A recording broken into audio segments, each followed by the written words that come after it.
back to our channel, The Knowledge of God in a Deeper Dimensions. Today we are here again to answer another question which goes as the following: who is God? What do you think? Before I start, here's what comes in my mind. First of all, I found it weird and even insulting for someone to come and ask a questions like this: who is God? Yes, it's insulting. How could anyone ask questions like that? A supreme being or is beyond of all imaginations. God is beyond of time. He is the one that created time. God is beyond of space. He is the one that created space. God even is beyond all circumstances because He is the cause of all circumstances. How could anyone ask some questions about God by saying, who is God? One thing I understand might allow someone to ask questions like that is because that person is still in darkness and that person doesn't know anything about himself. That's the reason why he could ask questions like by asking, who is God? Now, a simple question that I have for you is this: who are you? What does it mean for you to be a man? What does your existence mean for you? Don't you have the answer? Many are living in this world and they just found themselves human beings. They're just living. They don't know about themselves. That is the reason you can find most people are still asking such questions by asking who is God or what God is, because they don't know anything about themselves. They don't know who they are. Now, if you want that to be enlightened to the true nature of God and to the true nature of being a man, stay with me and I will open your eyes on this. Let's go. As everything starts by God, because God is the beginning of all things, obviously. So I am going to start with the beginning. To do so, I'm going to read two verses for you to show you that God is really the beginning of all things. Let's go to the book of John chapter 1 verse 1. Here's what it says. In the beginning was the Word, and the Word was with God, and the Word was God. This is what it says in the book of John 1 verse 1. In the beginning was the Word. Now, don't worry yourself if you're asking yourself, well, okay, if God is in the beginning, now what does it mean the Word was with God? Relax. During this video, I will explain you the mystery behind the Word was with God, and you will understand that clearly. Relax. The second verse that I'm going to read to show you that God is the beginning of all things is Revelation chapter 22, verse 13. Here's what it says. I am the Alpha and the Omega, the first and the last, the beginning and the end. In this second verse, can you see clearly that God is the beginning of all things? He is the beginning and the end. Now, you still with me? I can move forward. Okay, cool. I'm going to read three other verses that will reveal you the true nature of God. Let's go. John chapter 4, verse 24. God is a spirit. Did you hear it right? God is a spirit. God is spirit, and those who worship Him must worship in spirit and truth. We have to underline the word spirit. It says that God is spirit. The second verse is in the book of Jeremiah 32, verse 41. This verse will tell you that God has a soul. Let's go. I will rejoice in doing them good, and I will plant them in this land in faithfulness, with all my heart and all my soul. In this verse, can you see that he's talking about the soul of God? Now we know that in the spiritual world, there is no body, there is no physical existence. Everything is spiritual. Now, if God has a soul and he is a spirit, it truly means that the true nature of God is a combination of a soul and a spirit. Are you there with me? Do you get it? Okay, now the last verse that I'm going to read is the book of 1 Timothy chapter 6 verse 16 to explain you the state of God, where God really is and what he really is. Here's what it says. Who alone has immortality, who dwells in unapproachable light, whom no one has ever seen or can see. To him be honor and eternal domination. Amen. This verse can tell you that God is immortal. That means the source of immortality comes from him. He is the immortal of all immortals. It says that God dwells in unapproachable light. No one has ever seen him, and no one can see him. What does it mean that God lives in an approachable light and no one has ever seen him? Here's what it means. It lights in the spiritual dimension or in the spiritual world. Light means knowledge, wisdom. Now, by saying that God dwells in unapproachable light, it means that no one will ever have the full knowledge of God. This is what it means by there. Because if you go to the book of John chapter 6, verse 46, when Jesus was on earth during the ministry, he would say that no one has ever seen God, but the one who comes from the Father hasn't seen him. The reason Jesus said that he has seen the Father is because he has the full knowledge of God, because he was God on earth. Do you understand that part? I can keep moving. Okay. You see now in these three verses that I've just read, it's explaining you the true nature of God. He is a combination of a soul and a spirit. Now, if you allow me to use these terms, I'm going to say that God is the spirit, is a father spirit, is a combination of a father spirit and a mother soul. Father spirit can mean that's the spirit that all spirits got found their existence, or all spirit exists through that father spirit. And secondly, mother soul means that all souls have found their existence through that soul. From there, you still understand me? I can move forward, right? Okay, cool. Now we are going to attack the process of what a man is, what it takes to be a man. In the book of Genesis chapter 1, verse 26, we know that in the spiritual world there is no physical item, there is no physical body.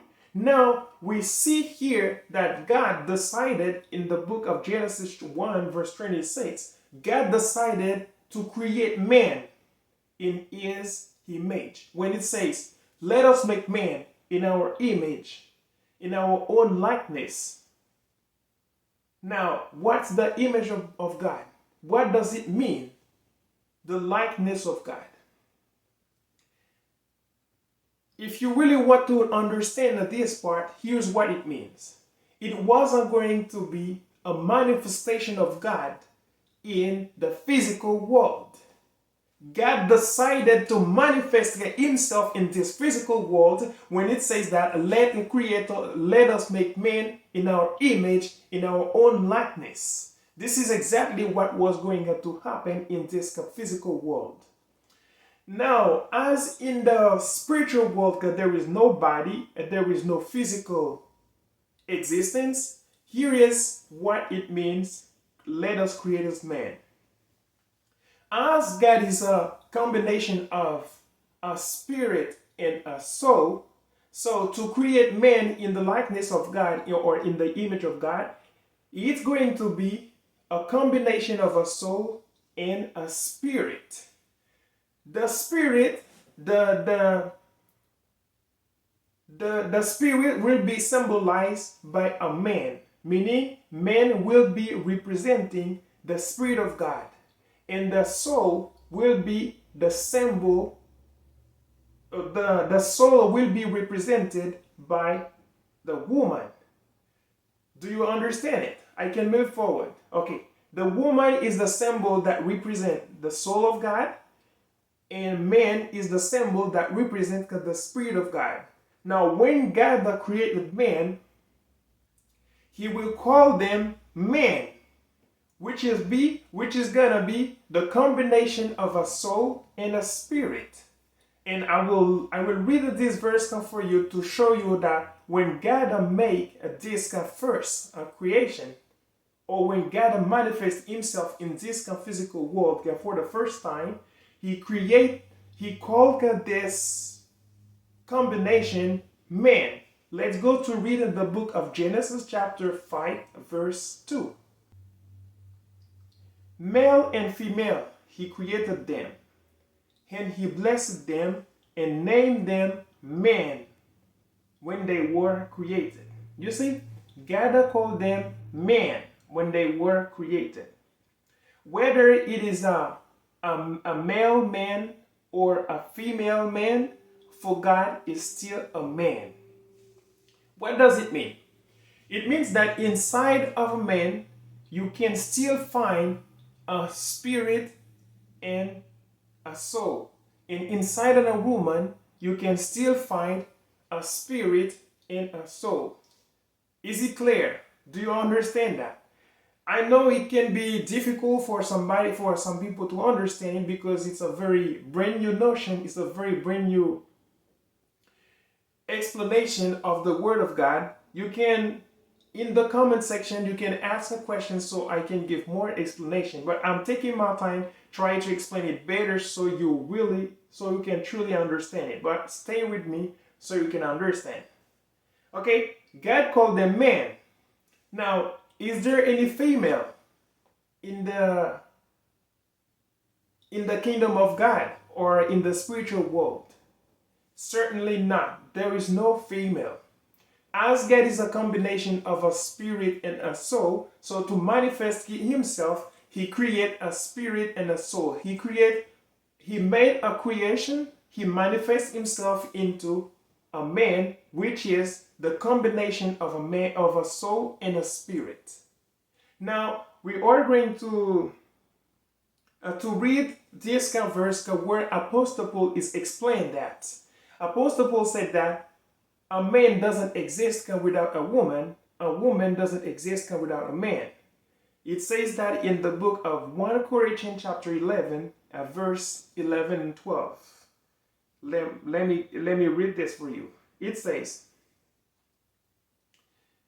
"Nevertheless, in the Lord, woman is not independent of man, nor man of woman.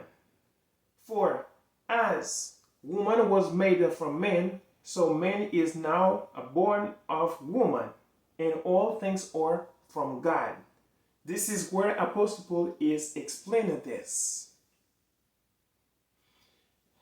To go to a deeper explanation of this process, here's what I'm gonna explain. Before being manifested as in the physical world, the male man or the female man, before being in a body, both of them possess what they call a spirit and a soul. As you know that the spirit is represented by man, and the soul is represented by the woman, but you can find both of them inside of each one of them. This is exactly what Apostle Paul said that when it says a man does not exist without a woman, and a woman does not exist without a man. Now, if you truly want to understand what a man is, I will tell you that a man is a combination of a spirit and a soul inside of a body. Now, if I ask you what is it, who God is, you will truly, or you will be able to tell me through this explanation that I've just given, that God is a combination of a soul and a spirit. A man is a combination of a soul and a spirit inside of a body. Do you hear it clear? I'm going to read this verse for you so you know how a man is made up of. 1 Thessalonians 5 verse 23. Here's what it says. Now, may the God of peace himself sanctify you completely, and may your whole spirit and soul and body be kept blameless at the coming of our Lord Jesus Christ. These are the three things you find in the being of a man: a spirit, a soul, and a body. Now, if the man is not inside of a body, the man will be only a combination of a soul and a spirit. The same for a woman. If the woman is not inside of a body, the woman will be a combination of a soul and a spirit. If God is a combination of a soul and a spirit, and a man is a combination of a soul and a spirit inside of a body, this is the reason why the Bible called man son of God. And the Bible even called the man God. Son of God, God, or a son of the Most High. I'm going to read this verse for you so you'll see properly that men are the same nature as God. Let's go to the book of Psalm chapter 82 verse 6 and 7. You are God's sons of the Most High, all of you. Verse 7. Nevertheless, like men you shall die and fall like any prince. Do you see it clearly now? God has the same nature as we are. We are the offspring of God, or a manifestation of God. And this is what we are. When someone is looking at another person, he could see God through the other person, because the person dwelling inside of us is what God is, a combination of a spirit and a soul. But we are having God within us inside of a body. Now, is your eyes open? Do you really see what I was trying to explain? Now, after watching this video, you will never ask yourself who is God, because you know who you are and you know who God is.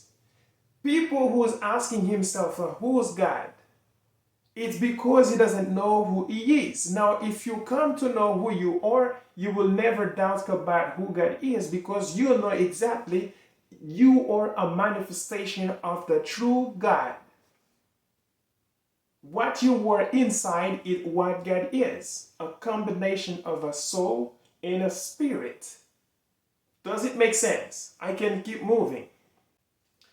Apostle Paul said that the divine nature of God could be seen from the beginning, but human couldn't see it. Now we will see. I'm going to read this verse for you in the book of Romans chapter 1 verse 20. Here's what it says. For his invisible attribute, namely his eternal power and divine nature, have been clearly perceived ever since the creation of the world in the things that have been made. So they are without excuses. Now, when Apostle Paul is talking about divine nature, what does it mean? His divine nature could perceive.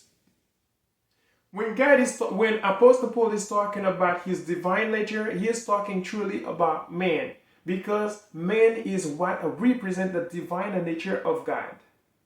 I'm going to read this for you to.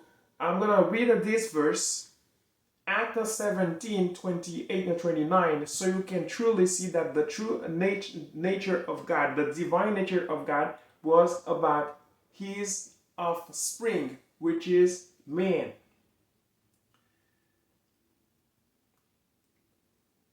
In him we live and move and have our being, as even as some of your own poets have said, for we were indeed his offspring.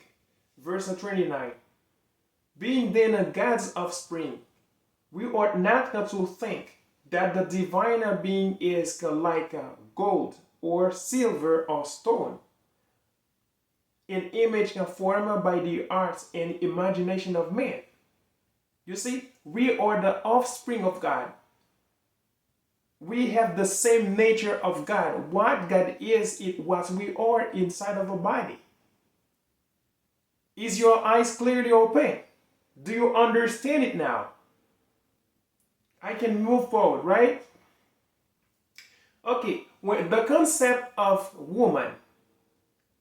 The concept of woman, like when God is talking about his daughter and his sons, this concept, the concept of woman exists only in the physical world, because in the spiritual world, there is no woman. There is no such thing of sex male and sex female. As I explained before in the beginning, that God is a combination of a spirit and a soul.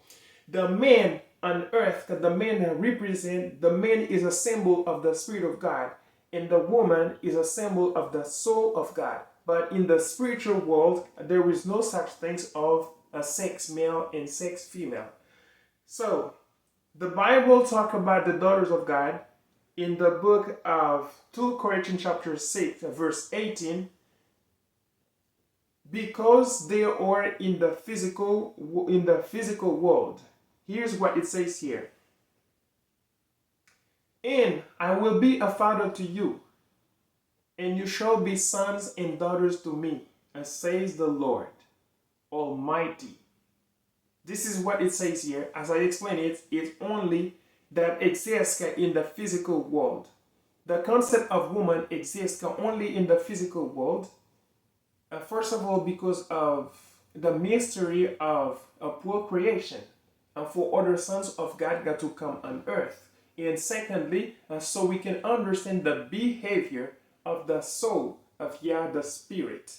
But in the spiritual world, there is no such a thing of sex male and sex female, because it's just gonna be a combination of a male, of a spirit, and a soul. They are all just gonna be sons of God.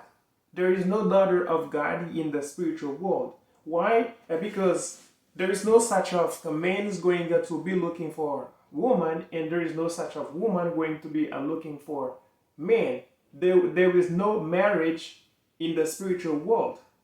People will not getting married. So I'm going to read this verse for you so you can truly understand it, which is in the book of Luke, chapter 20, verse 35 and 36. Here's what Jesus said. But those who are considered worthy to attain to that age and to the resurrection from the dead, neither marry nor are given in marriage.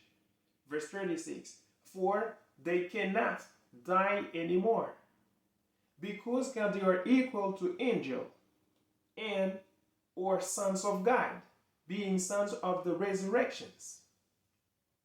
Do you understand it now? It says that they are going to be equal to angel. They won't be able to die anymore.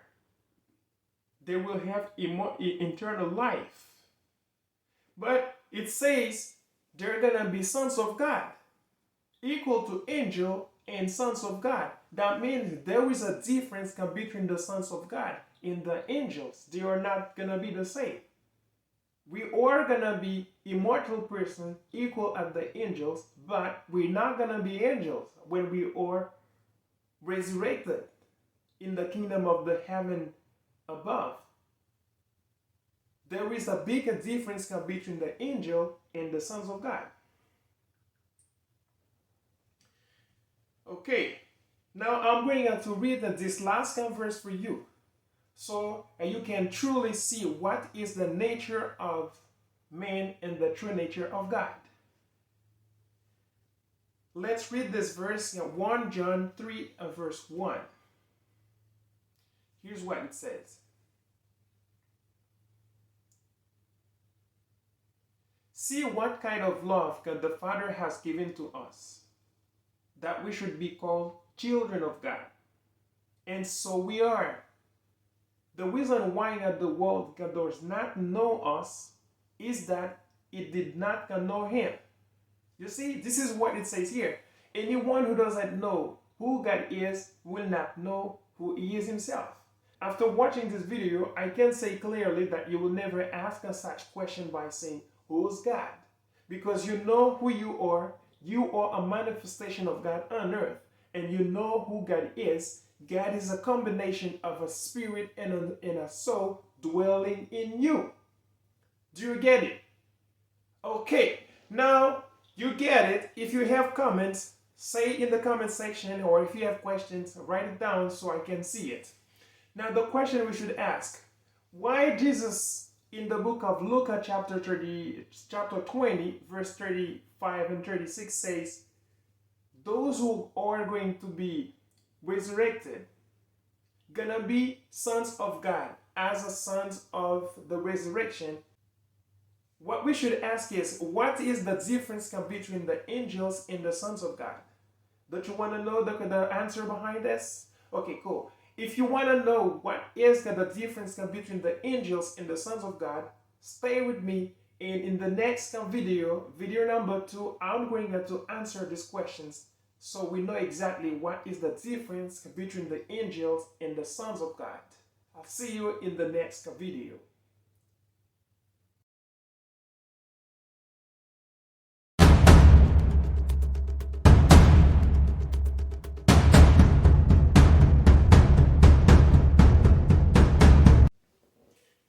Welcome back again to our channel, The Knowledge of God in a Deeper Dimension.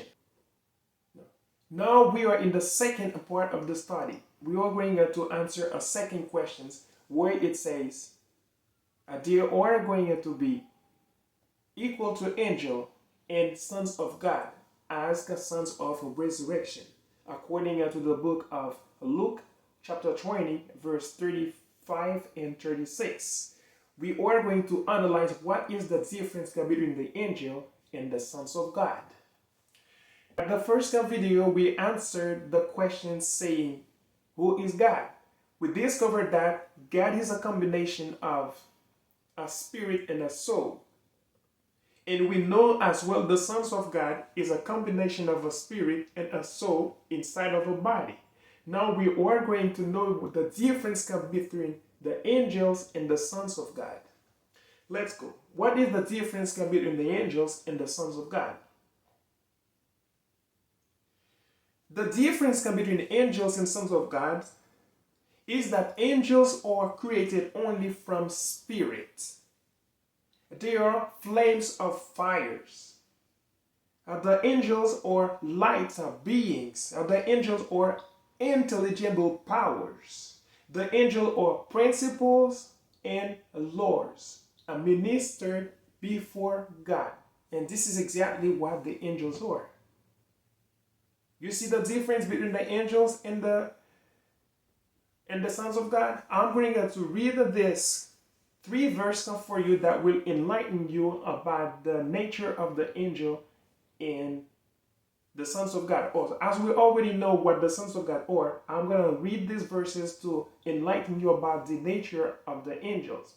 Let's go to the book of Hebrews chapter 1 verse 7 and verse 13 and 14. Hebrews chapter 1 verse 7. Here's what it says. He makes his angels winds and his ministers a flame of fire. This is what the angels were, a flame of fire, winds or spirit. Verse 13.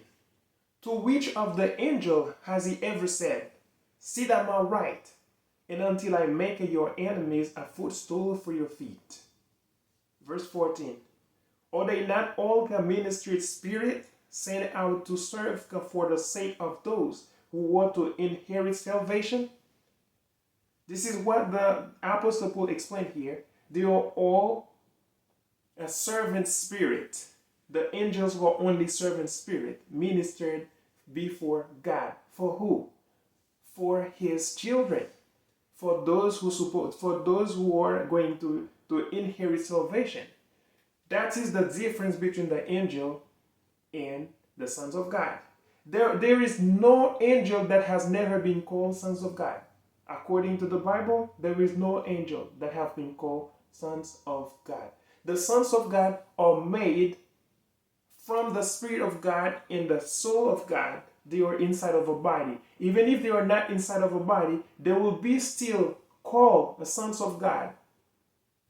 But they are like angels, but they are not angels. Angels are only made of Spirit of God. That's the reason why the angels are principles. The angels are laws. The angels are intelligible powers ministered in front of God for the benefit of his children. And this is the difference. In one word, I want to let you know that the angel has no soul. That is the difference between the angel and the sons of God. Angel has no soul. They're only made of spirit. But the sons of God, they have soul and spirit. You see the difference? Now, if you truly want to understand, I will tell you clearly that in the kingdom of the divine, in the divine kingdom, there is only God and his children. Any being, any creature that God is not made with a combination of his soul and his spirit is not son of God. But they are creature of God as well, but they're not saved. Between the angels, there are many classes of angels. Like there are the seraphims, there are the archangels. There are all different types of angels. But the angels who are not same as the sons of God. Simple as that. Now you see the difference? There is some other questions that I would love to answer. For instance, what does it mean in the creation, the plural of let us make man in our likeness? When God used the plural saying that let us make man, what does it mean? Why is there a plural there? Were there many gods together, or was God creating the world with his spirit or with his angel? The answer is that no. The plural you see that's mentioned here in the book of Genesis chapter 1 verse 26, when God said, let us make man in our image, it was the Spirit of God that was talking to the soul of God. They were planning about the creation. Simple as that. And I'm going to read for you another verse through the Bible that will reveal you where the Spirit of God is talking to the soul of God as well. Let's go to read the book of Psalm 110 verse 1. Here's what it said. Okay. The Lord says to my Lord, sit at my right hand until I make your enemies your footstool. That was the Spirit of God that was talking to the soul of God. They were communicating. Likewise, us as a children of God, we have within us this two entity. We have our soul and our spirit. Sometimes they interacting each other, planning our life to lead us to a success in our life. Sometimes when people hear that little voice in their mind and they say, oh, I hear my gut feeling, or I hear my intuition. No, it's not your intuition it's not your intuition or your gut feeling. Well, whatever. Some people might call it like that. But the thing is an interaction between your soul and your spirit to lead your life towards success. When I talk about success, I don't talk about success according to the world vision or to the world mindset. Most people know to be successful according to the world mindset. It's when you are accumulating wealth, having a lot of money, or being a billionaire or a millionaire, whatever it is. Those people mostly what they do, they accumulate money. They love to show off. I mean, not all of them, but most of them, what they do, they share to those who already possess. They neglect those who are in need. They neglect the orphans. They neglect the widows. And what else they do? They showing their power over the others. They show off things. They show the wealth. This type of behavior is the behavior of people who want to be successful in this world according to the mindset of the world. For this type of people, here's the message that Jesus has for them. We can see that message in the book of Matthew, chapter 16, verse 26. Jesus said, "For what will it profit a man if he gains the whole world and forfeits his soul? Or what shall a man give in return for his soul?"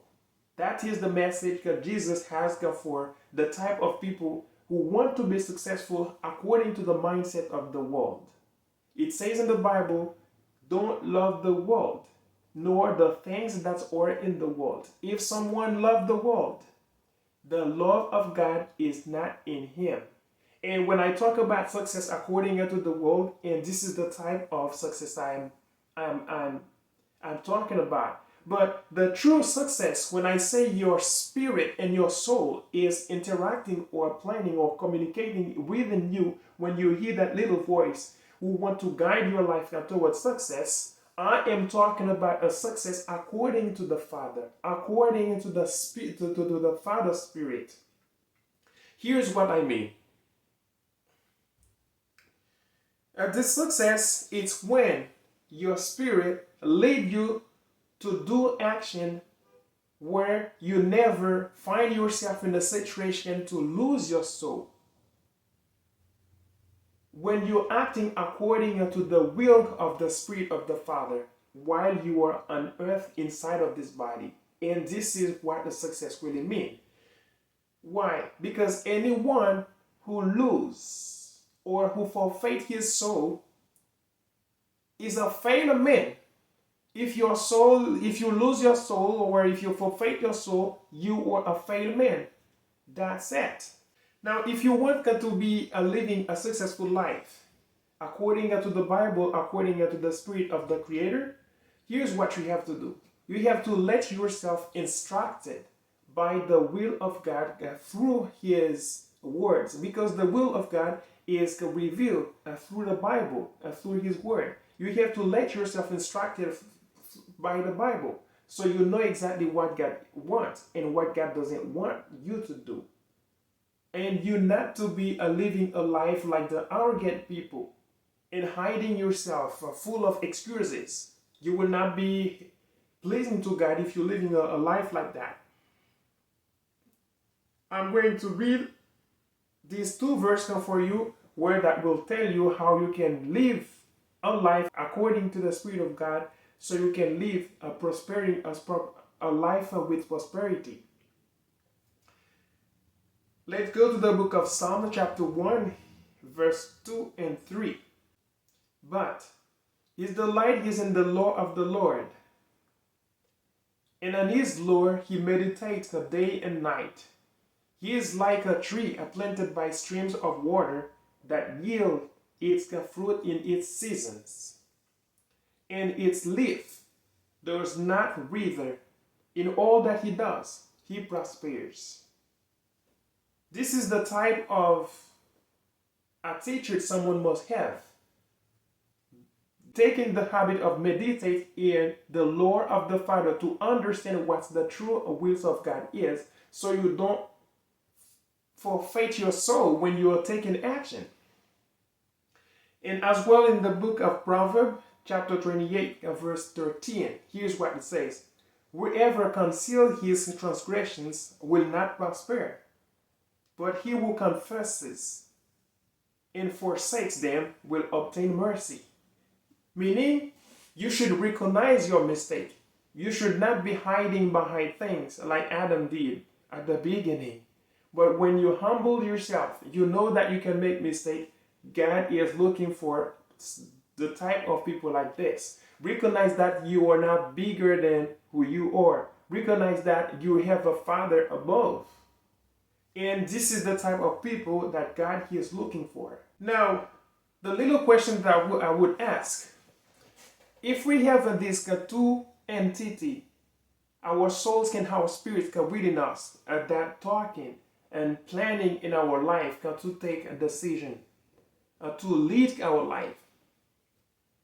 When will we know the voice of God is talking with us? And when will we know the voice of the devil is talking with us? How could we make the difference between the voice of God and the voice of the devil? Because we have these two entities talking with us in our mind. Now, the answer is this. Since our childhood in this world, we get influenced by all type of thoughts, by all type of actions. And we go to school, we were educated not about spiritual stuff. We were educated not about God, but they teach us things according to the world. So meaning our mind spiritually get corrupted. We don't really know the true vision of the spiritual world because we don't know God. That's the reason why you can find people still in this world don't know if there is a God that exists, and they don't know who they are. As I reveal that for you, this is a blessing.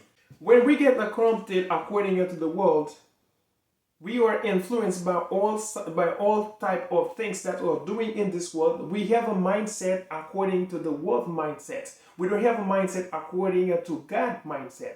This is why it's so difficult for us to know when the voice of God is talking to us and when the voice of the devil is talking to us. Now, what the Bible tells us as an advice, the advice that the Bible gives us, because it's so difficult for us to analyze, to recognize the voice of God when God is talking to us, the technique or the advice is to discern the message, discern this suggestion.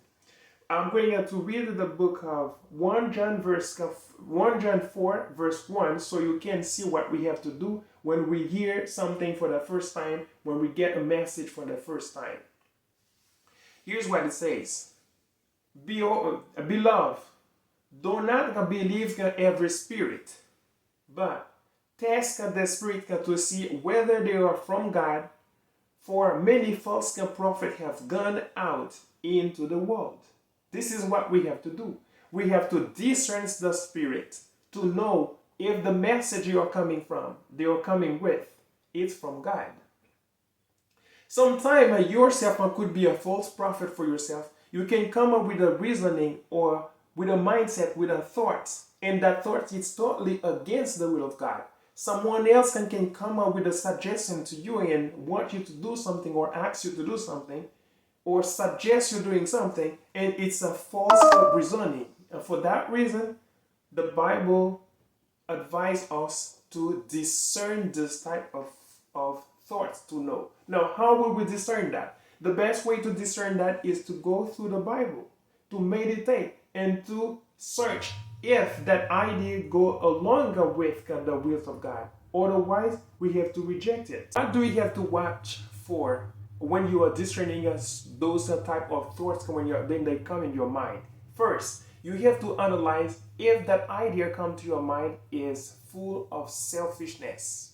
Because the thoughts of the world are mostly based on what is selfish. They only think about their own self. And the Bible warned us about that. I'm going to read a verse now for you so you can see that properly. It's 1 Corinthians chapter 10, verse 24. Here's what it says. Let no one seek his own good, but the good of his neighbor. And this is the type of thoughts you have to watch for. See if the thoughts that's coming in yourself is for the benefit of you and others. But if it's only for your own benefit, you have to step back. It's a selfishness. And sometimes you might have this kind of idea come in your mind and you see yourself having an idea full of earthly fears. You totally forget about the Father. You're not leaning on the Father, but you find yourself leaning on your own ability. You're leaning on your own intellect ability. You count on your own money, on your own possessions, or you do all such of a sacrifice to fix your problem on your own. When you find yourself in a situation like that, recognize that you are not acting according to the Father, but you are acting according to your own will. And this type of thoughts, you have to be careful with it. Yes, you have to be careful with it. And this is the type of spirit that the Father is asking us to be careful of when you have these two thoughts are talking in your within your mind. You might see a lot of people are looking for security. What they do, they buy a gun, or they escort themselves with a bunch of security guard to give security to them, but they don't think with the Father anymore. They don't recognize if they have a Father. When you are little, you have a problem, so you don't try to fix it by yourself. What you do, you go to your Father. You look for help. But when you grown up, you should be looking for God, asking God help. But when your spirit is disconnected with the spirit of the Father, so you find yourself in a situation where you become your own master, you become your own God, and you do things on your own. You don't let the Spirit of God lead you anymore, and this is where you find yourself acting against the will of the Father. But the Bible wants you to recognize that you have a Father. I'm going to read this verse now for you. Romans chapter 8, verse 15. Here's what it says. For you did not receive the spirit of slavery to fall back into fear, but you have received the spirit of adoption as sons, by whom we cry, Abba, Father. If you know that you are connected within you with the Spirit of the Father, you will always look for help from the Father. You will never try to figure out everything on your own by yourself. Sometimes when you have a bad thoughts come in your mind, you don't recognize it, you cannot know it. Sometimes here's what it is. Is the manifestation of one of these lusts or all three of them. These are three lusts or those who taking over in human minds that corrupting your mind. And I'm going to read this verse so you know these three types of lust that is in the world. In the book of 1 John chapter 2 verse 16. For all that is in the world, the desires of the flesh, this is the first one, and the desires of the eyes, which is the second one, and pride in possessions. It's not from the Father, but is from the world. These are the three types of desires or lusts that taking over or that are manifested in your life when it's not the voice of God is talking to you. Now, how would you know when the voice of the devil, or what does the voice of the devil means when the devil talks to you? Here's what it means when the voice of the devil talks to you.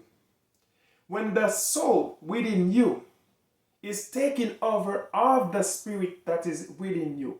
And this is exactly what it means. The devil is talking to you. When your soul is taking over of your spirit, or the willing of the soul is taking over the willing of the spirit, in that time it becomes not the voice of the Spirit of God. It becomes not the voice of God, but it becomes your own will that's acting. Because what? Because the soul is focused on desire. The soul is focused on pleasure. That's the reason the soul is looking for what is comfortable for himself. The soul is looking for what is good and to be comfortable. And this is what's happened when the soul is taking over of your spirit, and you find yourself acting according to your own nature. And the Bible say when you're acting according to the flesh, you're acting according to your own natural wills. And this is where the devil is leading you. And this is what the Bible calls the voice of the devil. Now you see the difference. I'm going to read this verse for you so you can see exactly what it means here. 1 John 3 verse 10. He says, "By this is evident who are the children of God and who are the children of the devil. Whoever does not practice righteousness is not of God, nor is that the one who does not love his brother."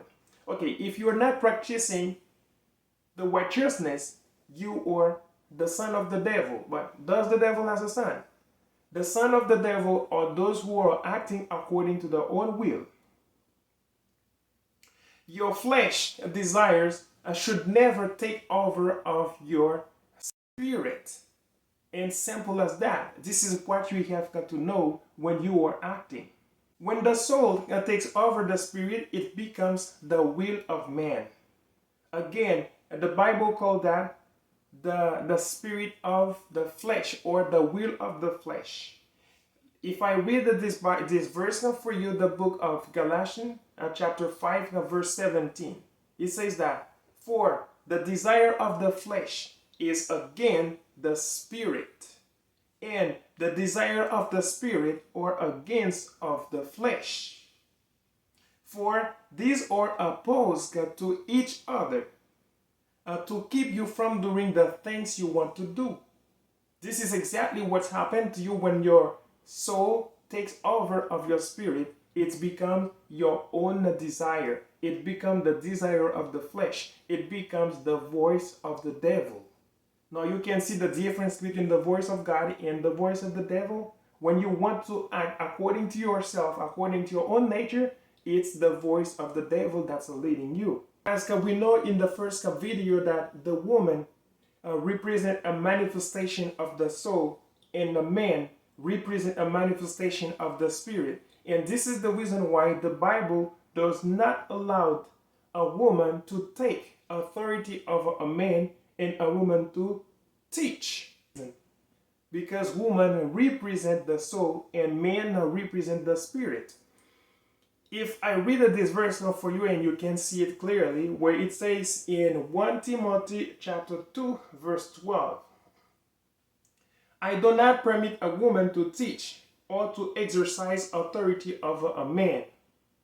Rather, she is to remain quiet." And this is period. The same that your soul should not take over of your spirit within you in the physical way, in the physical life, a woman should never as well taking authority over a man. And I'm going to read a verse from the Bible to show you where God mentioned the authority of man over the woman. The book of Genesis chapter 3 verse 16. "I will surely multiply your pain in childbearing. In pain you shall bring forth children. Your desire shall be for your husband, and he shall rule over you." And this is where God again mentioned the superiority of man over the woman. Woman should never take authority over man, and soul should never take authority over spirit, or your soul should never take over your spirit. When your soul is taking over your spirit, so you become someone who is acting according to your own will, and you are disconnected with the spirit of the Father. And this is what it means, the devil in our life. Now, the question that I have to ask is this: what does it mean when God says, therefore, a man shall leave his father and his mother, and hold fast unto his wife, and they shall become one flesh? What does it mean they shall become one? They shall become one flesh. In the third video, I'm going to answer these questions to explain you what it means they shall become one flesh. I'll see you in the next video. Thank you.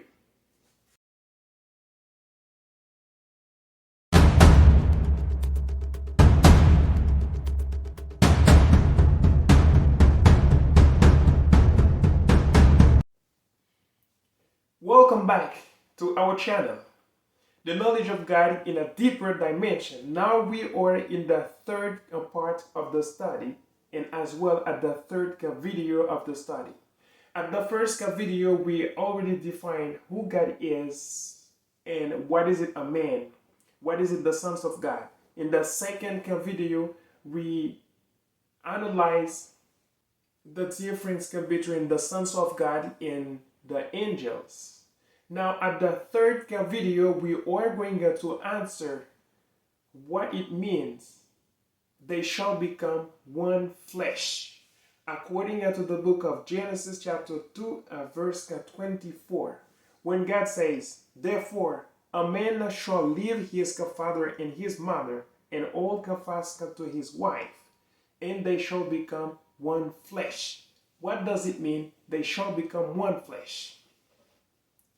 As I explained in the very first video, God is a combination of a spirit and a soul. I call it Father Spirit and Mother Soul. And as well, we know that God was taking initiative to manifest himself, to come in this world when it was making man. Now, I will explain this part. They shall become one flesh. What does it mean they shall become one flesh? Here's what it means. It means that the union of the man and the woman constitute one flesh. And this flesh is the representation of the manifestation of the soul of God. Simple as that. We call that the mother soul manifested in the visible world. The reason why I say that, it's because when God created Adam, when he breathed the breath of spirit inside of his nostril, the Bible said man become a living soul. Now, if man become a living soul, the first man become a living soul, it means that that was the manifestation of the soul of God. And bear with me and you will understand it deeply. This is the reason why when Jesus come as the second Adam. When Jesus come, the Bible doesn't say that Jesus is a living soul, but the Bible say Jesus is a life-giving spirit. Let me read this for you in the book of 1 Corinthians chapter 15, verse 45.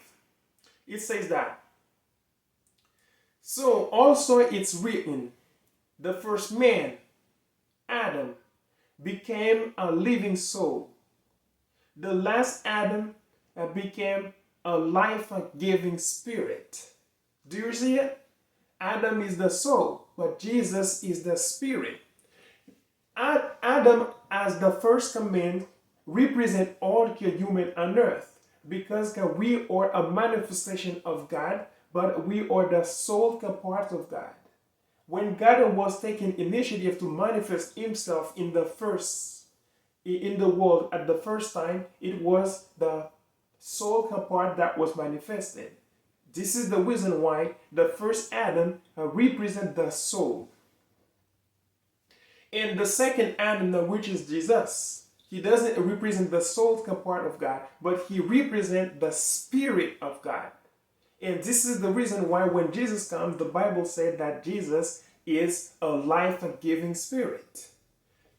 Now we know that God is a union of spirit and soul. So the first Adam united with the second Adam is going to be a union of the soul and the spirit, which is going to be one flesh, and that one flesh will be what? Will be God. Do you understand it? Okay, let's go a little deeper. Like in the book of John chapter 10 verse 30, when Jesus said, I and the Father are one. What it means, because Jesus was in a minister, he was on earth like a human, meaning he was among the soul, meaning that time Jesus was now playing the role of a soul, and the Father that was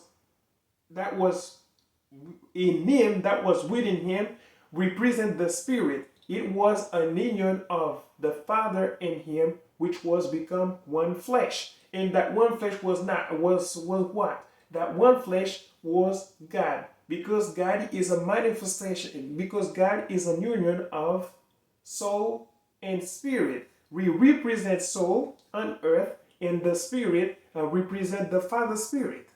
Simple as that. This is what Jesus means in the book of John 10 verse 30. And this is where I'm going to explain the book of John chapter 1 verse 1. When it says that in the beginning was the Word, and the Word was with God. Now, the Word was with God means exactly it was the Spirit that was with the soul. The soul of God is God, and the Spirit of God is God. The Word represents the Spirit. The reason why is because the Bible called the word Spirit, according to the book of John chapter 6 verse 63. Let me read this for you. He said that it's the Spirit who gives life. The flesh is no help at all. The words that I have spoken to you are spirit and life. Now you can see from the mouth of Jesus that he said that the word is spirit. And that's the reason why I said in the book of John 1:1 that the word God represents the spirit, and with God mean the spirit was with the soul. Do you understand this part? Does it make sense? If there is something that you understand different, you can ask a question so that I can give more information for the answer. And there is another verse that many people give themselves problem and saying that, okay, Jesus is not the Father, Jesus is not God, because it says in the Bible where Jesus said the Father is greater than I am. In the book of John 14 verse 28, people saying that, okay, Jesus said the Father is greater than me. What does it mean here? It means exactly Jesus was showing the superiority of the spirit over the soul. As I said, Jesus was in a ministry as it was manifested. He was among the soul. All human beings represent the manifestations of the soul of God, and the Spirit of God have to be connected with them so that there is a perfect union. Do you understand that? But you will see that when Jesus left the ministry, left the world, and he goes, he will play the role of the Father as the Holy Spirit. I will show this to you in this verse in the book of John 17, verse 28. Here's what it says. Jesus said, I in them, you in me, that they may become perfectly one, so that the world may know that you sent me and love them even as you love me. What does Jesus mean when it says, I in them? I in them is when Jesus become a spirit. When he returned under the form of the Holy Spirit, he will enter his people, or he will enter all the people who have faith in him, who believe in him, to make them become sons of God. When you become sons of God, you receive that spirit, and that spirit is no one else than God, and that God is no one else than Jesus himself. I will read this verse where Jesus was talking with his disciple to show them that he will come. When he come, he will be in them. Let's read the book of John 14 verse 17. Here's what it says. Even the Spirit of truth, whom the world cannot receive, because it neither sees him nor knows him. You know him, for he dwells with you and will be in you. When Jesus said that the world cannot receive him, he's talking about the people that's called living according to their own mindset or according to their own will. They don't want to obey with the will of the Father, so they don't see it. They don't recognize Jesus. But Jesus said to his disciple, you know him. It says that in the present tense, but he says the Spirit will come. The Spirit is not even yet come. He said that you know him. He dwells with you in the present tense. The Spirit dwells in you. And at the last part of the sentence, he says, he will be in you. He dwells with you and will be in you. Who's going to be in them? It's the Spirit of the truth that Jesus was talking about. Now, which verse that explains that? Romans chapter 8, verse 10 and 14. He says, if Christ is in you, the body is dead because of sin, but the Spirit is alive because of righteousness. That means when Christ will come in the form of the Spirit, he will be in them. And this is it. Now, all people that believe that Jesus was manifested in the form of a flesh. Likewise, the rib of Adam symbolized the soul of Adam. Eve is the manifestation of Adam's soul. It is the emotional side.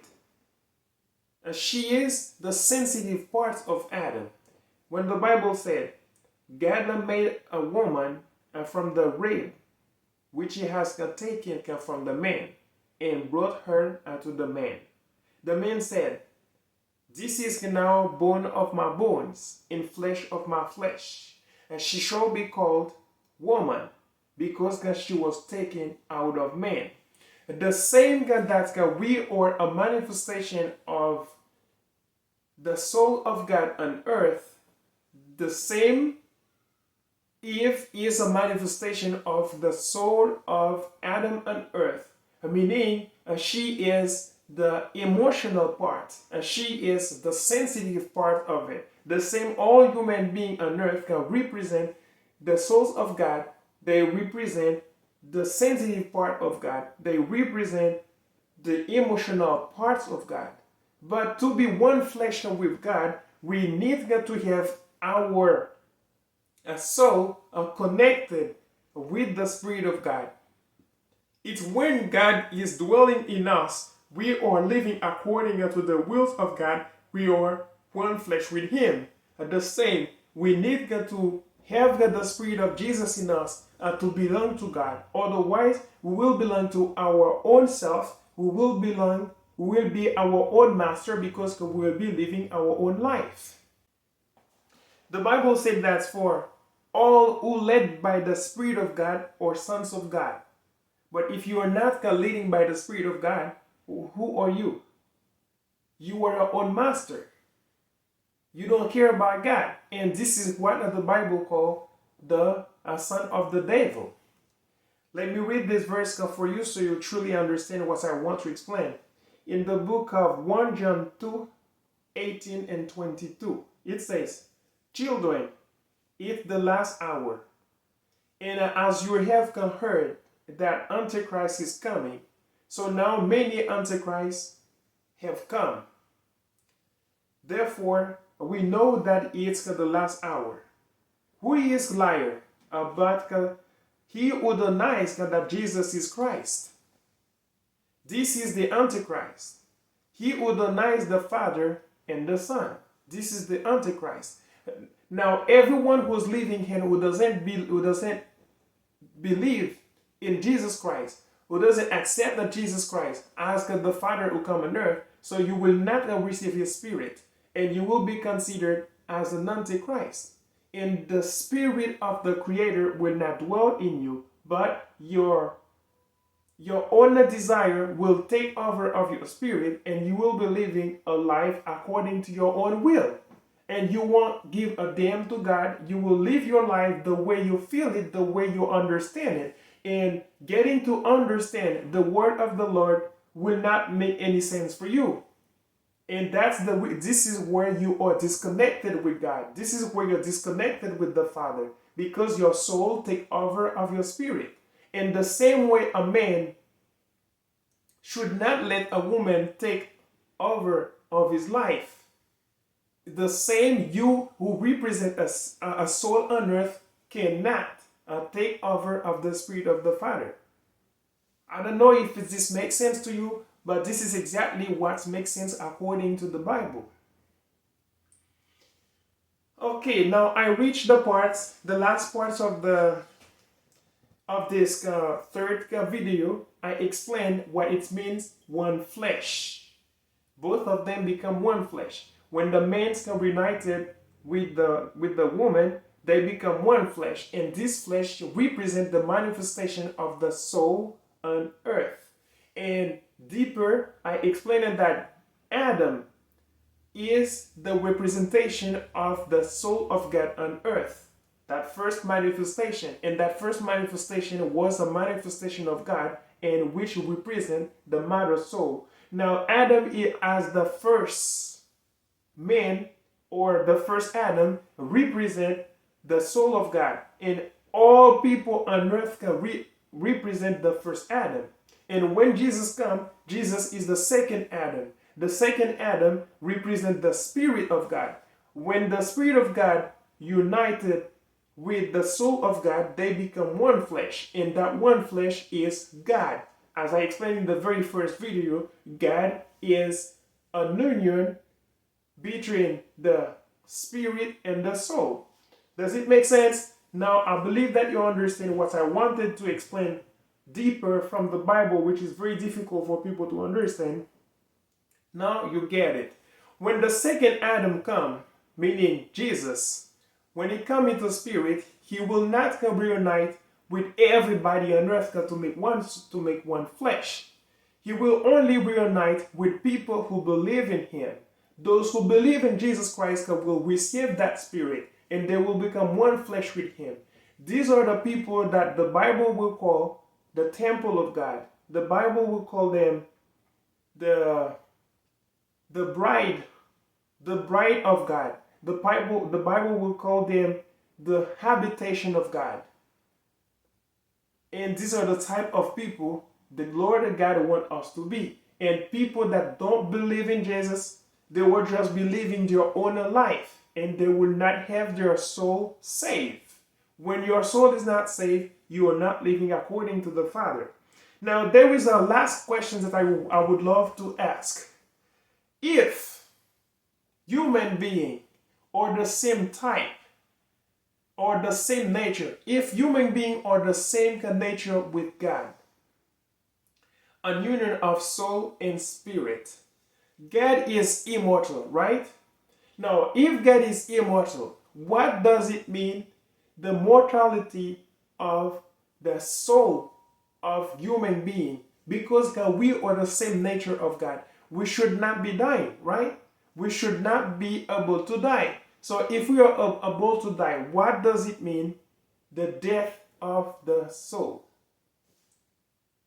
This question, I will be answering it in the last part of the study, which is going to be the fourth video.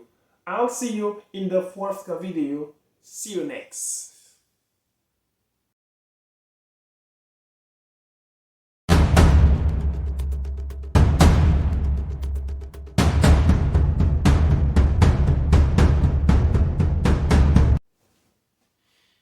Welcome back. Once again in our channel, The Knowledge of God in a Deeper Dimension. Now we are at the very last part of the study, which is we are at the fourth part, and which is exactly the fourth video. At the very first video, we study who is God. We explain who God really is, and we know exactly what it means to be a child or children of God or sons of God. At the second video, what we see at the second video. At the second video, we studied the difference between the angels and the children of God. We see the difference, they are not the same.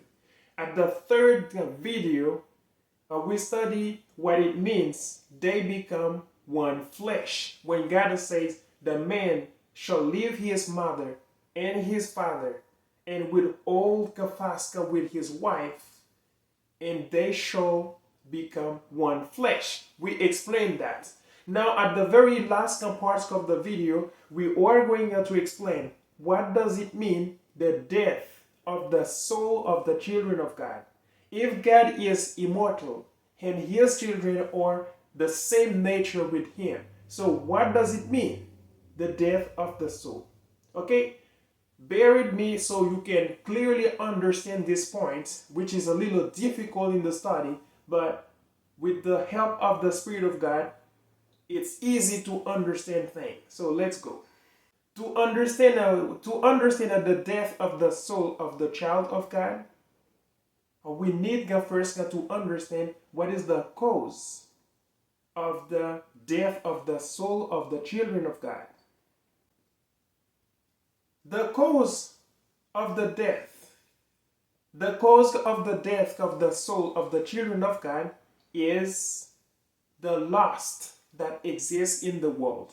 Now, if you wanted to know what the lust or I'm going to read this verse for you so that you can know the three types of lust that exist in the world. 1 John 2, verse 16. Here's what it says. For all that is in the world, the lust of the flesh, the lust of the eyes, and the pride of life isn't the Father's, but it's the world's. These are the three types of lust that are in the world, and they are the cause of the death of the soul of the children of God. Now, question that we should ask.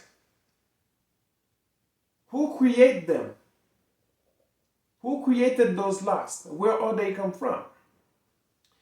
To know the manifestation of, the first time those lusts were manifested was in the life of Eve.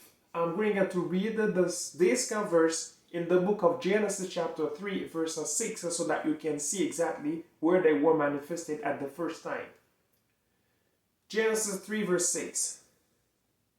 So, when the woman saw that the tree was good for food, this is the first lust, good for food. They call that the desire of flesh. And that it was the delight to the eyes. This is the second lust. This is the lust of eyes. And that the tree was going to be desired to make one wise. This is the third one. They call it the pride of life. This is the third one. She took of its fruit and ate. And she also gave some to her husband who was with her, and he ate. You see, that was the manifestation of these three types of lust in the body, in the life of people. That was the desire of the woman that was manifested. And these are the lusts that caused the death of children, the death of the soul of children of God. Now, another question that we should ask. Who created those lusts? Okay, before I go there, I'm going to explain these the manifestation. We are going to see the manifestation of these three lusts again in the life of Jesus Christ. Why? Because Jesus was manifested on earth. He came in having a body, because he was having a body, so he has these three lusts in his body as well, because they are the desire of the flesh. I'm going to pick them out for you so you can see them when Jesus was tempted in the desert. Let's go to the book of Matthew, chapter 4, verse 3, verse 6, and verse 8 and 9. It says, "And the tempter came and said to him, If you are the Son of God, command these stones to become loaves of bread." That is the desire of the flesh, because the body want to eat, or the body want food after 40 days and 40 nights fasting. So the body hungry. That's the desire of flesh. This is the desire of flesh. Okay. Secondly, and he said to him, verse 6, "If you are the Son of God, throw yourself down, for it's written, He will command His angels concerning you, and on their hands they will bear you up, lest you strike your foot against a stone." That is the desire of the eyes. Why? Because the eyes want to see wonders. The eyes want to see miracle, marvelous thing. This is the second desire manifested from Jesus Christ in his body. And for the last one, which is in verse number 8 and 9, he says, "Again, the devil took him to a very high mountain and showed him all the kingdoms of the world in their glory. And he said to him, All these I will give you, if you will fall down and worship me." This is the pride of life, because he's showing Jesus all the kingdom, all power. And when you have the pride, when we have the pride of life, and you wanted to have full power, this is what's happening. This is the manifestation of the third lust. Now you see, they're manifested at the beginning from Eve. They're manifested as well in the body of Jesus. So now all human on earth are confronting or facing this type of temptation or this type of lust. Last question we should ask: where are they come from? Those lusts that we are fighting with, where are they come from? These lusts can represent the will of the Lord of sin and death that is in our body. And this is exactly what they are.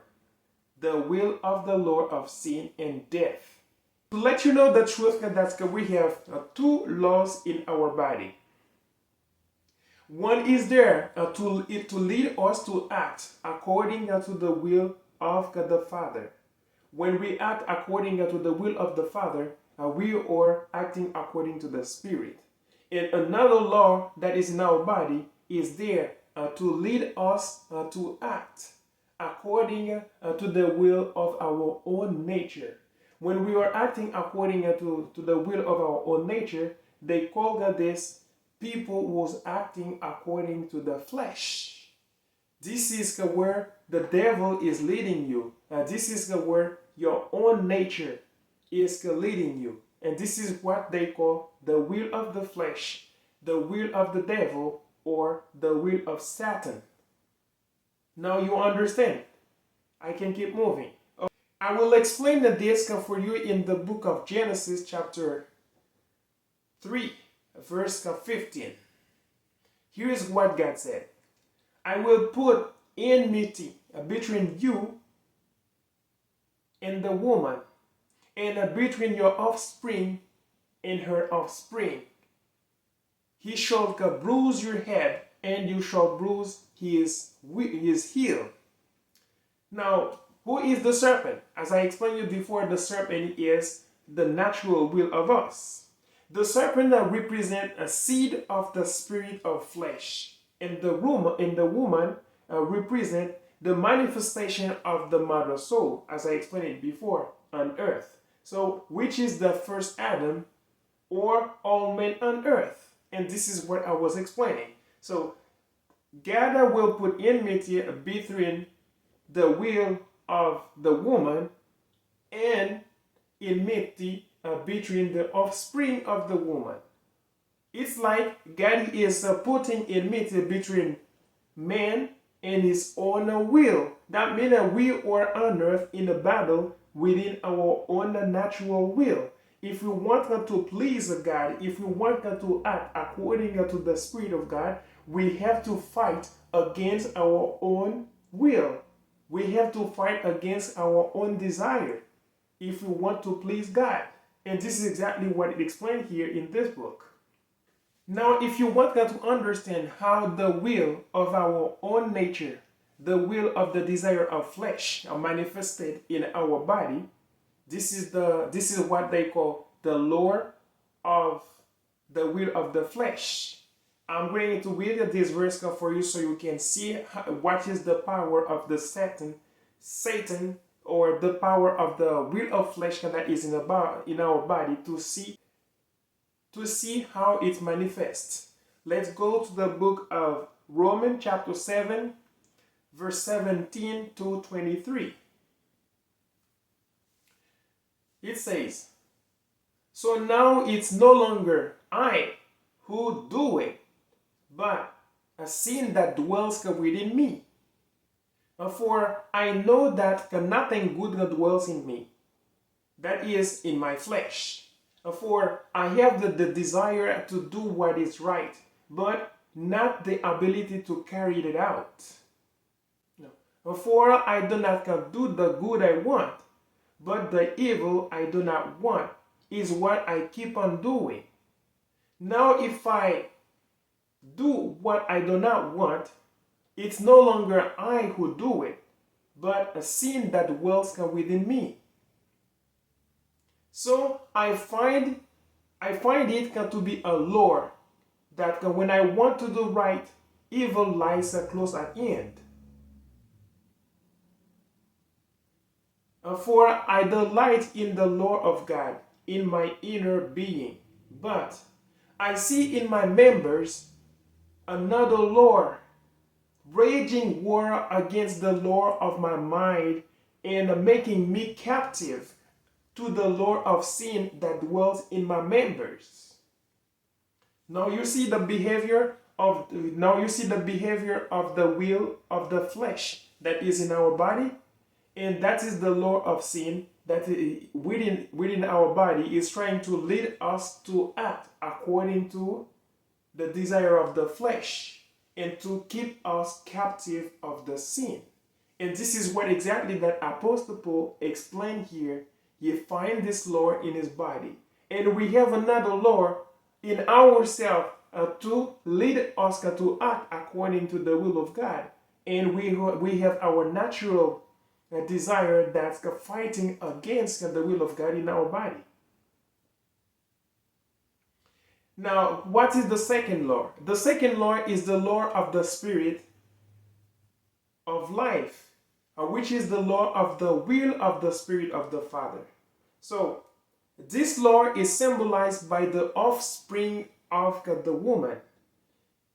The offspring of the woman would be Jesus, when Jesus would come on earth, because Jesus will be the one who come with the seed of the will of the Spirit of the Spirit of the Father. And this is what it says in the book of Genesis chapter 3, verse 15, when God said, "I will put enmity between you and the woman," meaning our desire will be fighting against us. And the offspring of the woman, as I said before, the woman represents the manifestation of the soul of the Father, which is what we are on earth. We represent Adam, the first Adam. The first Adam represents the manifestation of humanity in the physical. The first Adam represents the manifestation of the mother soul, which is all human on earth. So what happened? The offspring of the woman will be an entity that will come with the seed of the law of life, which is the message that Jesus will bring forth. Jesus is the offspring of the woman because Jesus come on earth through humanity. So, to explain this, I will have to go to the book of Revelation chapter 12, verse 1 and 2, and verse 5. Here's what it says. And a greater sign appeared in heaven, a woman clothed with the sun,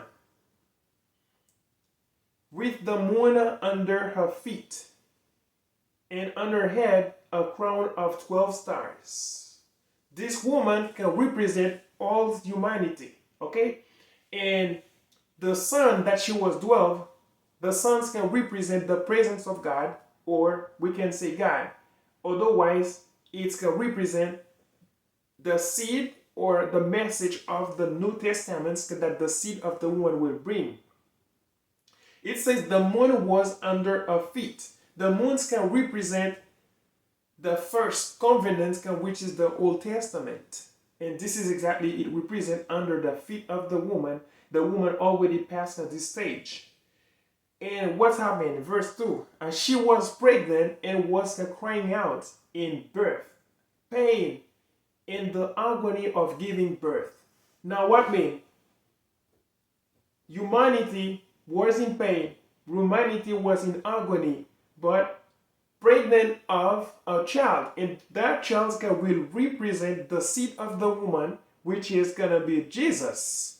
If we go to the chapter to verse 5, chapter 12 still, Revelation verse 5, and it's going to be saying, she gave birth to a male child. That male child is what Jesus means, which is the manifestation of the Spirit of God, or the Father Spirit that will come to reunite it, to become one with the flesh that we are on earth, to make us become one, to save us. So what happened?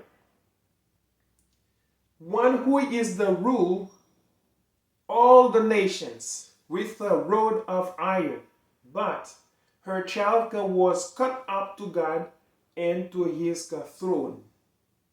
This is what happened. When Jesus came with the seed of the light that was enveloped the woman. The seed is the message. The seed is the message of the Spirit that we will have to practice so we can resist with the desire of the flesh. So we can resist with the serpent. So we can become victory over the desire of the flesh. And Jesus was the one who came up with that message, come with that seed. Now our duty is to fight against our own human will as a soul, to submit ourselves to the Spirit, to the will of the Spirit. And this is exactly our duty. We have got to fight against ourselves. I'm going to read this verse to you where you will see our duty is to exactly obey to the will of the Spirit and fighting against ourselves. Romans chapter 8, verse 5 and verse 13. Verse 5 says, for those who live according to the flesh set their mind on the things of the flesh. But those who live according to the Spirit set their mind on the thing of the Spirit. Verse 13. For if you live according to the flesh, you will die. Meaning you will die in your soul. And when you die in your soul, you are not considered as child or sons of God. But if by the Spirit you put to death the deeds of the body, you will live. Now, how will you be able to live by the Spirit? The best way to live by the Spirit, to fight against the wills of your own body, of your own natural desire, you have to know you have to have the true knowledge of the Spirit of the Father. The seed that Jesus come with, you need to have that knowledge and to carry it in you so that the Spirit of the Father leads you. And when the Spirit of the Father is leading you, you have the seed what Jesus brought. And when you have that seed in you, you will have ability to do what's right and to fight against the will of the devil. As I explained in the video number 3, no, I believe it was in the video number 2, when the desire of the soul take over the desire of the spirit, and that time you find yourself disconnected with the Spirit of the Father. When you are disconnected with the Spirit of the Father, you are acting according to your own desire because your soul is taking over your spirit. But if your spirit is connected with the Spirit of the Father, you are not you cannot acting according to your own will, because you will know what's right and you will know what's wrong. You will not only please yourself, but you will act with justice. You will act according to the will of the Father. Now, to explain this, since the Spirit is the Father, as a soul, we must obey to the Spirit. We must obey to the Spirit and do the will of the Father. And as an example, when Jesus came on earth, as he was among a human being, he was playing the role of a soul. So he shows us that he obeys 100% to the Spirit of the Father. He fights against all the desire of the desire of the soul, which is all is the natural desire. He fight them all. When Jesus came on earth, Jesus condemned the devil, meaning the desire of the body. I'm going to read this book for you in the book of John 14, verse 30 to 31. It says, Jesus said, I will no longer talk much with you, for the ruler of this world is coming. He has no claim on me. What did it mean by that? When Jesus said the ruler of this world come and he has no claim on me, it means I come in this physical world. My body, all the desire of my body, who is governing all people in this world, he comes, he has no claim on me. Any desire of my own doesn't take over on my spirit. And this is exactly what Jesus said here in John 14, verse 30. In 31, let's see what it says in verse 31. But I do as the Father has commanded me, and so that the world may know that I love the Father. Rise, let us go from here. When Jesus said that I do as the Father has commanded me, it means that I obey totally to the Spirit. I follow all the command of the Spirit. Now for us, our duty is to learn to know the wills of God, so we can act according to the Spirit of the Father that is in us and dwelling us. And so we don't do things according to our own desire. Simple as that. Do you understand?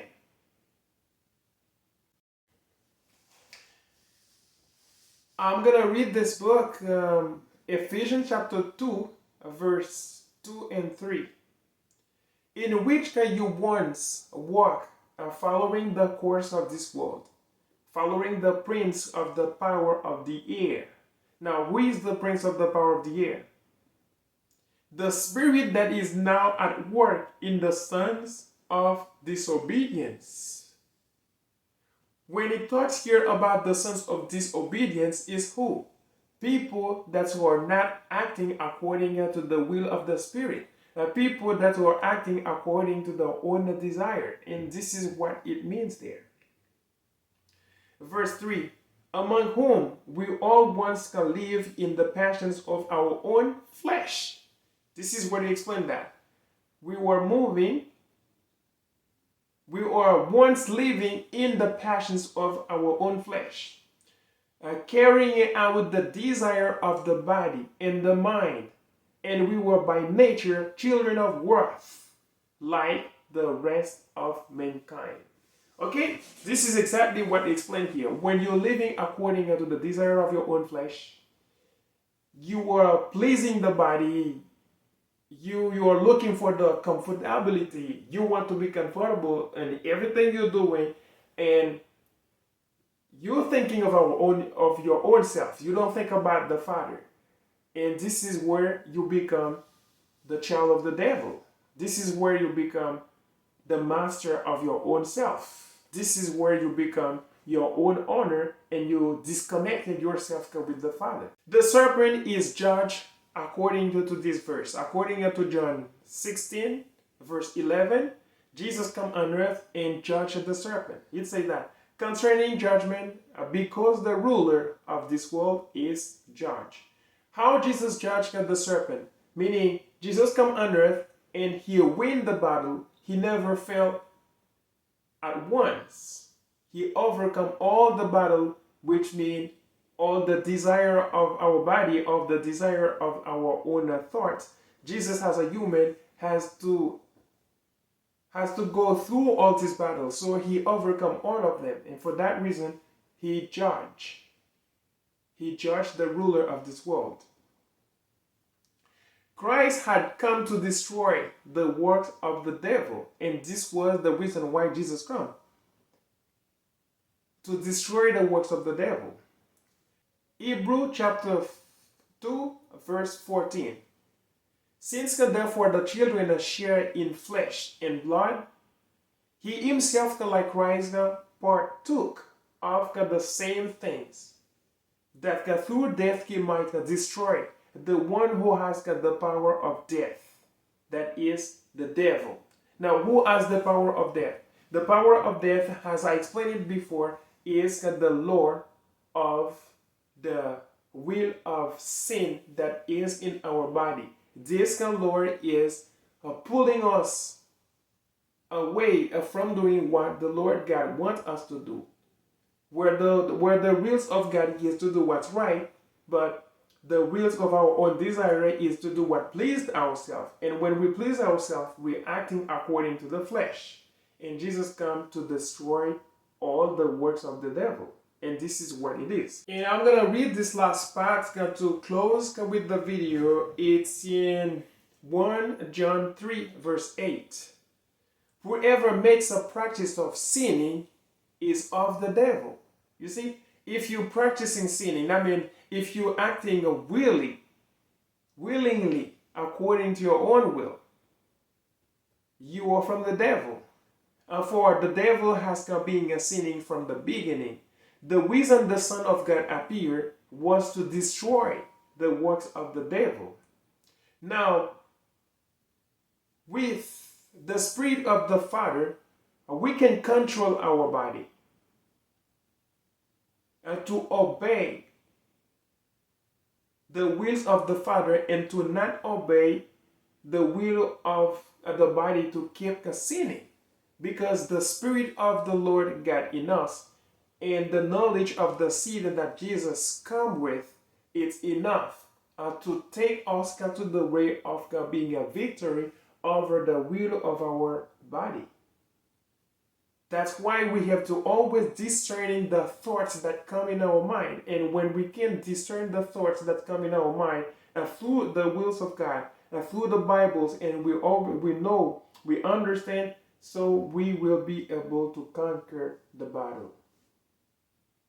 I know it's difficult, but our own will, we can't do it. Our own knowledge, we can't do it. Jesus come exactly on earth to save us from this battle. If we know the will of God through the message of Jesus Christ and we practice it, we will receive the Spirit of the Father, and that's the reason why Jesus come to give us access to become child of God. And when we become a child of God, we receive that Spirit in us, and that Spirit is enough to make us to conquer this battle that we have against our own self. I believe that you understand this point that I was explaining here. What does it mean? The death of the soul of the child of God. And this is exactly what it means, the death of the soul. You were died Spiritually, in your soul, it's when you are acting according to your own wills. And when you don't have the Spirit of God in you, you are acting against the will of God. And in that case, you becomes your own master. You become your own owner. And this is what it calls this is what the Bible calls the son of the devil. And when you become a son of the devil, that means you acting according to your own natural understanding. You are not acting according to the understanding of the spirit of the Father. And in that case, what's happened? It's your soul that take over of your spirit. And you know that the soul is manifested, represent the woman, and the spirit manifested is represent the man. Men shall always take over the soul. Now, if the soul is taking over the spirit, so you are disconnected with the Father. I believe you understand. If there's something you don't understand, so ask me some questions in the comment section below. I will do all my best to answer the questions. And if you have learned something new and if you understand this study, like, share, and subscribe, and share it to help other people to understand what it means to be sons of God, who God is, what's the difference between angels and sons of God, and what it means to live a life with your soul saved, with your soul alive, and what it means when you are separated with the Father. I'll see you another time. May God bless you all. See you in another video. Thank you for your time and for attending all this long study.